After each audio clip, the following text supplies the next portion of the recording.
Ay mo Mindanao, niya na nagbagambalita sa News Patrol. Napamatudan sa mga sundalo nga epektibo ang gipatumang Peace and Development Program kontra sa mga rebelding grupo. Nang report ni Paul Palacio.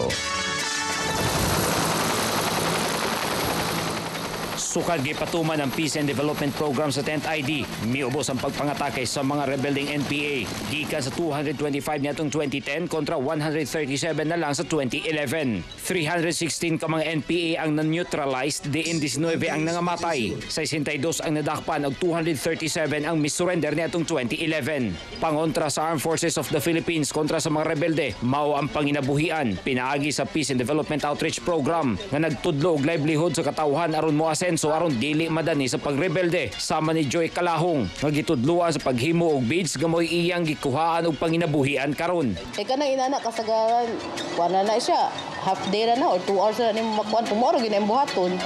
Oo. Dali ra gud siya sir.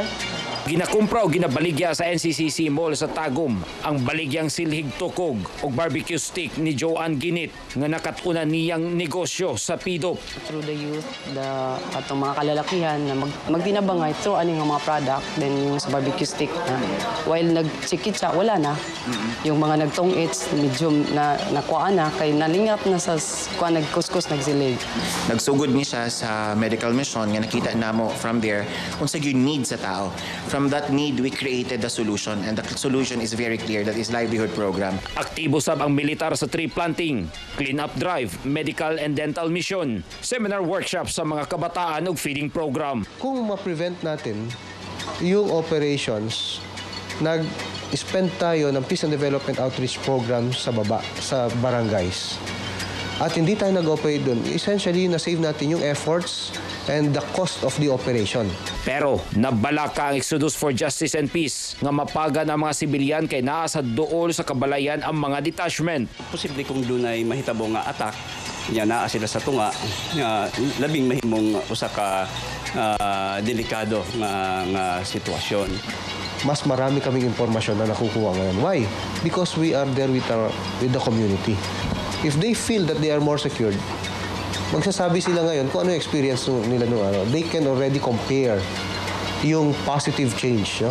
Na-influensyahan sila ng takot at threats at pananakot ng kabila. Ang Peace and Development Outreach ay ginagawa namin sa lahat ng barangay para ang mga tao ay mamulat sa mga kasinungalingan ng kabila. So, pinapakita natin na ang gobyerno ay laging tumutulong sa mga tao. Tungod sa Peace and Development Outreach Program, nakibhangan ang mga barangay nga impluwensyado sa NPA. Kay 842 na ka mga barangay sa Davao Region ug Soc-Sargen ang nabutangan og Pidop. Paul Palacio, ABS-CBN News.